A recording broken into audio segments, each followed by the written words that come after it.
licença, mãe. Estamos iniciando nossas transmissões. Essa é a sua rádio Êxodos. Hey, hey. Vamos acordar, porque o sol não espera. Demorou, vamos acordar. O tempo não cansa. Ontem à noite você pediu uma oportunidade, mais uma chance. Como Deus é bom, né não, nego? Olha aí, mais um dia todo seu. Que céu azul louco, hein? Vamos acordar. Agora vem com a sua cara. Só mais você nessa guerra. A preguiça é inimiga da vitória. O fraco não tem espaço e o covarde morre sem tentar. Não vou te enganar, o bagulho tá doido. Ninguém confia em ninguém, nem em você. E os inimigos vêm de graça. É a selva de pedra, eles magos humildes demais. Você é do tamanho do seu sonho. Faz o certo, faz a sua. Vamos acordar. Cabeça erguida, olhar sincero. Tá com medo de quê? Nunca foi fácil. Junta os seus pedaços e desce pra arena. Mas lembre-se, aconteça o que aconteça, nada como um dia após o outro dia. Bem, hoje nós estamos então em mais um encontro do mini curso Letramento de Hip Hop. Esse é o penúltimo encontro e o título é Como Pensar o Hip Hop e outras culturas e produções afrodiaspóricas como agências de letramento.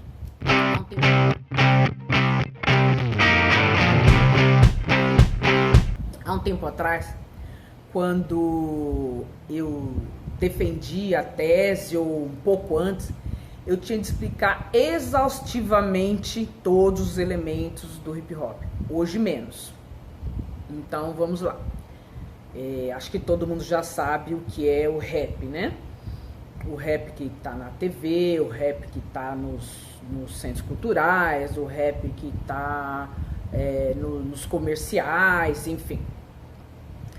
Agora, pode ser interessante ainda destacar que o rap, ele congrega, né? Ele junta dois elementos artísticos do que a gente considera, eu aprendi, né? Isso, a cultura hip hop. Então, o rap, ele está dentro da cultura hip hop, juntando dois elementos. Os elementos são 4 ou 5 e são os b-boys e as b-girls, né? Que estão aí nos movimentos cuidados e harmoniosos da dança, né? Da dança de rua.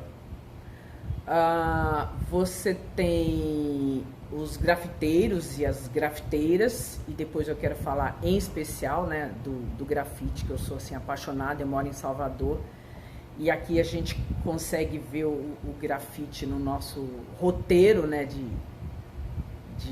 de andanças. Em São Paulo eu também conseguia ver. E tem também o DJ, né, que é o responsável pela sonoridade nas picapes e agora também nos arranjos eletrônicos e digitais, né? E você tem o poeta, né, da poesia, a MC ou MC, o mestre de cerimônia. E o rap, então, ele é o ritmo, né, e poesia, ele é a junção do DJ com a sonoridade e a poesia do MC, da MC. Alguns vão advogar, e eu particularmente congrego com essa vertente, né, de que na realidade a cultura hip hop tem 5 elementos. O 5º elemento seria o elemento conhecimento, né? E é isso que faz a diferença quando a gente pensa a potência da cultura hip hop dentro das vidas da população negra, das juventudes negras, e como esse conhecimento ele se liga ao letramento de resistência, não é? Então, pensar o conhecimento é pensar em ir atrás das suas matrizes sócio-históricas, né? E ir atrás do que te faz ser dentro da sociedade um grupo de cultura, um grupo de identidade, um grupo extremamente importante para a gente entender a história dos locais, né? Dos territórios, enfim. Bem, mas se hoje, né, atualmente, o hip hop é conhecido por essa junção de elementos, vale destacar que nem sempre foi assim, não é? Então a gente tem aí uma história que imbrica continente africano, que imbrica Jamaica, que imbrica o Bronx e que se espalha, né, pelo mundo em momentos diferentes, né, trazendo amalgamando esses diferentes elementos, e aos poucos é que ele vai sendo construído como essa cultura hip hop, e mais que uma cultura, um movimento hip hop que traz para dentro dessa cena de cultura, né, jovens que transformam as suas vidas, seja politicamente, economicamente, identitariamente, ao se inserir numa dinâmica que a gente chama de escola. Então a gente aprende dentro do hip hop, e quem tá fora também, eu não canto nem danço, eu sou apenas, né, uma admiradora e uma pesquisadora de uma parte, né, do hip hop, que é o uso das linguagens dentro dele, né?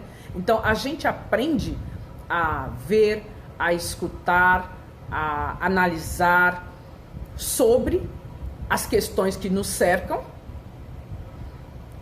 e também a propor, a pensar outras formas de vida, de existência, como grande parte, né, da história do hip hop no Brasil, que surge em São Paulo, né, bebendo aí nas fontes históricas dos Estados Unidos, do Bronx. Isso é uma história que vocês têm que ir atrás, que não dá para contar em alguns minutos, mas aqui ele surge também aos poucos, e ele ganha, assim como em todos os territórios, né, onde ele pisa, ele ganha uma cara de Brasil. Então ele surge no final dos anos 80, né, anos 90, ele surge num Brasil extremamente precário, vamos dizer assim. Ele surge num Brasil que conhece a precarização das condições de vida nas periferias, e ele surge muito analisando essas condições de vida de periferia. E aí, se a gente vai pensar periferia, a gente vai pensar um local no qual vivem, né, majoritariamente pessoas negras, pessoas pobres, que lutam pelos seus direitos, né? É o direito a ter direitos. Então são lugares menos providos, né, com saneamento básico, com escolas de qualidade, enfim, né? Mas é nesse cenário que o hip hop surge, justamente para dizer desses espaços. E ao dizer desses espaços, ele também propõe outras maneiras de viver, outras maneiras de pensar. Ele propõe outros verbetes para essa circulação dentro desses espaços. E claro, aqui ninguém está idealizando o hip hop, dizendo que ele é sempre esse hip hop de vertente política, de vertente educacional, mas é esse hip hop que está representado, né, por esses 4 elementos. Um deles, o grafite, né? O grafite ele é sempre exuberante, ele é sempre bonito, ele é sempre contestador, e nos faz pensar, como o grafite que está aqui na minha parede, que me alegra todos os dias, o grafite de Marcos Costa, que tem um ateliê aqui em Salvador, no Pelourinho, chamado Grafite Cabuloso. É maravilhoso ver como essa inserção no hip hop transforma a vida das pessoas, transforma o nosso olhar sobre a realidade. Então, tanto quanto a escola, o letramento escolar, esse letramento afrodiaspórico nos ensina, não é? Fiquem com o grafite de Marcos Costa, vendo o que ele nos ensina. Quais são as provocações. Além do grafite, eu poderia ter falado, por exemplo, do rap, né? Mas isso aí já tá muito fácil, né? Qualquer uma pode pegar aí a discografia do Racionais MC, que é o nosso expoente máximo, né? Vamos assim dizer. A nossa filosofia. Pode entrar no site, pode entrar também num site muito importante, que é o Hip Hop Archive, que fica em Harvard, que tem produções mundiais, né, sobre o hip hop. É o Hip Hop Archive, ele também é um centro de pesquisa. Já tive a honra de botar o meu pezinho lá e é uma coisa mais maravilhosa, né? E fora, né? Então pensar Marcos Costa, pensar Racionais e pensar o Hip Hop Archive, a gente pensa esses inúmeros grupos que estão espalhados pelo Brasil e mostrando, né, como a gente pode pensar a realidade, como a gente pode usar a linguagem, como nós podemos ensinar uns aos outros e nos mostrarmos, então, como agentes de letramento. Quando eu estou falando de letramento, de resistência, eu estou pensando, então, esses usos de linguagem que estão na história, né, de educação da população negra no Brasil, esses letramentos que estão na escola, o letramento escolar, e esses letramentos que se fazem, né, nessa circulação desses diferentes grupos, né, dessas diferentes produções afrodiaspóricas que estão que são parte, né, da identidade negra no Brasil.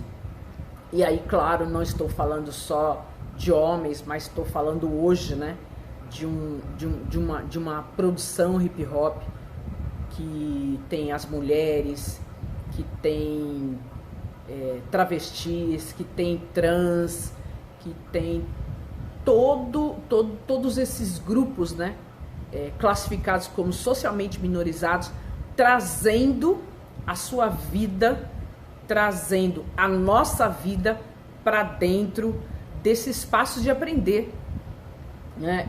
Para mim, até hoje, o hip hop é um espaço não só de aprender a dizer, mas é também um espaço de aprender a ser. Ele traz uma cultura colaborativa, ele traz esse pensar as margens, né? Pensar as periferias que de tão juntas e de tantas que são, também nos instiga a pensar quem é o centro, afinal, né?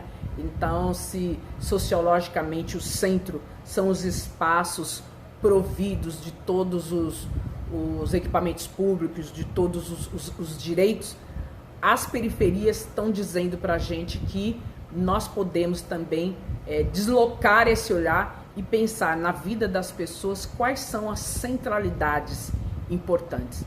Então eu creio que se aprende todos os dias, né, com esse hip hop e outras culturas afrodiaspóricas, né, como a capoeira, como o samba, como o candomblé, enfim, que é cultura, que é religiosidade e é cultura também, porque nos informa sobre outras possibilidades, né, de olhar a vida. E aí a gente sai desse lugar só, aspas, né, da cultura, para pensar como essas agências nos instigam e nos obrigam a pensar também em outros aspectos como currículo, em outros aspectos como convivência, em outros aspectos como relações raciais. Isso é pensar agências de letramento, não é? Então, esses sujeitos, esses corpos que circulam nessas culturas, nos levam a pensar, então, o que aprender, com quem aprender e para que aprender. Que eu acho que é uma das centralidades ao se pensar agências como modos de agir no cotidiano.